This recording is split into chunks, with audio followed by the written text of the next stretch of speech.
विनोद अग्निहोत्री और आनंद विजय। पहले विनोद जी। विनोद जी, ये बीजेपी की रणनीति आपको क्या समझ में आती है? राहुल गांधी की जाति को सेंटर स्टेज में लाना, और कांग्रेस ने उसे हाथों हाथ लिया। उसे पता था कि कांग्रेस जरूर इस पर आक्रामक होगी। बीजेपी की स्ट्रेटजी क्या है? बीजेपी की स्ट्रेटजी ये है जो मुझे समझ में आई कि राहुल गांधी चूंकि जब से नेता विपक्ष बने हैं और उन्होंने जिस तरह भाषण शुरू किया है, तो उनको मैन टू मैन मार्किंग के लिए एक नेता चाहिए। अनुराग ठाकुर जी को इसके लिए लगाया गया, जैसे पहले स्मृति ईरानी जी ये काम करती थी। जब राहुल गांधी बोलते खड़े होते तुरंत वो खड़े हो जाती थी। और वो चूंकि हरा के आई थी राहुल गांधी को तो 2019 में, तो इन्वेस्टमेंट होता था।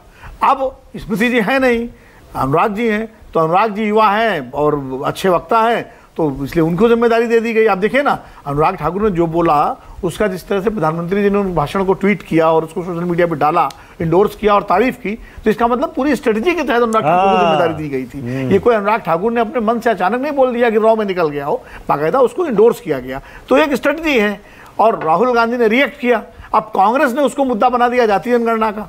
देखिए, उन्होंने राहुल गांधी को कहा कि भाई जिनको अपनी जाति, मतलब राहुल गांधी का नाम नहीं लिया उन्होंने, लेकिन इशारा किया कि जिनको अपनी जाति का पता नहीं हो जाति जनगणना कर रहे हैं। कांग्रेस ने उसको लिया ऑफेंस, राहुल गांधी के खिलाफ ऑफेंस के रूप में कि भाई उनका अपमान किया गया, उनको गाली दी गई। राहुल गांधी ने कहा कि जो आदिवासी दलितों पिछड़ों की बात करता है उसको गाली मिलती ही है, यानी मैं तो गाली खाने के तैयार हूँ इनके लिए, यानी उन्होंने उसको पलट के अपना हथियार बना लिया। तो कुल मिलाकर के ये वैसे ही है जैसे जब 2024 से पहले जब भी कांग्रेस प्रधानमंत्री पे कोई हमला करती थी तो प्रधानमंत्री जी तुरंत उसको अपना हथियार बना के विपक्ष की ओर फेंक देते थे। तो लगभग उसी तरह राहुल गांधी ने वो जो हमला किया गया उनके ऊपर, उसको उन्होंने अपना हथियार बना के वापस सत्ता पक्ष की तरफ फेंक दिया। तो ये लड़ाई चलेगी। अब 3 राज्यों के चुनाव आने वाले हैं और जातीय जनगणना का मुद्दा कांग्रेस और विपक्ष, मतलब इंडिया गठबंधन, उसमें अखिलेश जी इसीलिए आए। अखिलेश जी राहुल गांधी के डिफेंस में क्यों आए? इसलिए आए कि जो इस मुद्दे पर दोनों एक हैं और दोनों के अंदर एक जैसे होता ना, दो दोस्तों में भी एक कंपटीशन होता है ना, हम पीछे नहीं हैं। तो वो दोस्ताना प्रतियोगिता जो होती है, तो वो दोस्ताना प्रतियोगिता के तहत आ गए और उन्होंने कहा कि भाई कैसे आप जाति पूछ सकते हो। तो कुल मिलाकर के ये लड़ाई अभी आगे चलेगी। अभी आपको और बहुत सारे से दृश्य देखने को मिलेंगे, क्योंकि जातीय जनगणना का मुद्दा एक केंद्रीय मुद्दा भारतीय राजनीति में बन गया है। अब उसको किस हद तक विपक्ष इसलिए भी कर रहा है क्योंकि जो सहयोगी दल है एनडीए के, खास करके नीतीश कुमार, चिराग पासवान, अनुप्रिया पटेल, ये जो मंडलवादी पार्टियां हैं वो भी जातीय जनगणना के पक्ष में हैं। वो ठीक है, समय पर कब किया जाएगा वो उनको कहा गया है। नीतीश कुमार तो बाकायदा प्रतिनिधि मंडल लेके प्रधानमंत्री से मिलने आए थे, जिसमें तेजस्वी यादव भी थे जातीय जनगणना की मांग को लेकर के।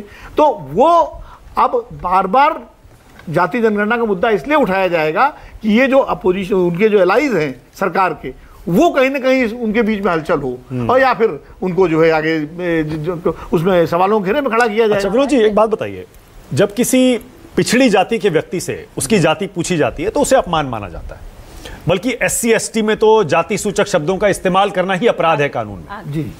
लेकिन ऐसे में क्या जो कोई अगड़ी जाति का व्यक्ति है उससे भी उसकी जाति पूछना उसका अपमान है क्या? देखिए, क्या मैं ये मान के चल रहा हूं कि Rahul Gandhi SC ST OBC से नहीं आते? देखिए, ऐसा है कि जहाँ तक राहुल गांधी की व्यक्तिगत बात है तो वो तो जाहिर है उनका जो कंपोजिशन है, फैमिली कंपोजिशन, वो अलग तरह का है। हाँ। ठीक है, उनकी दादी जो है कश्मीरी पंडित परिवार से थी, उनके पिताजी, उनके दादा जो है पारसी, उनके पिताजी मतलब फिरोज गांधी और इंदिरा गांधी के बेटे। अब वो अलग बात है कि हिंदू मान्यता के अनुसार उन्होंने अपने नाना का दाह संस्कार किया तो वो उनका गोत्र भी धारण कर सकते हैं। ये तकनीकी सवाल है, मतलब इनको आप, लेकिन कुल मिलाकर उस कंपोजिशन में उनका एक अलग तरह का कंपोजिशन है। राहुल गांधी, क्या उसी का फायदा तो नहीं बीजेपी उठाना चाह रही है? बीजेपी ने इसीलिए, क्योंकि राहुल गांधी जातीय जनगणना के मुद्दे को धार दे रहे हैं, तो बीजेपी ने एक तरह से उन पर ये निशाना साधा कि भाई आपको जब अपनी जाति का नहीं पता तो आप क्यों, हालांकि ये कोई कहीं नहीं लिखा कि जिसको अपनी जाति का पता, जो जाति जनगणना की बात उठाए उसको अपनी जाति का पता भी होना चाहिए, ये कुछ जरूरी थोड़ी है। अच्छा, या सवर्ण है अगर आप हैं तो आप जाति जनगणना की बात नहीं कर सकते, दलितों की बात नहीं कर सकते। विश्वनाथ प्रताप सिंह मंडल लाए थे, राजपूत थे, ये कोई बात नहीं है। भगवान बुद्ध ने दलितों पिछड़ों के लिए का प्रवेश किया धम्म संघ में, वो भी राजकुमार थे।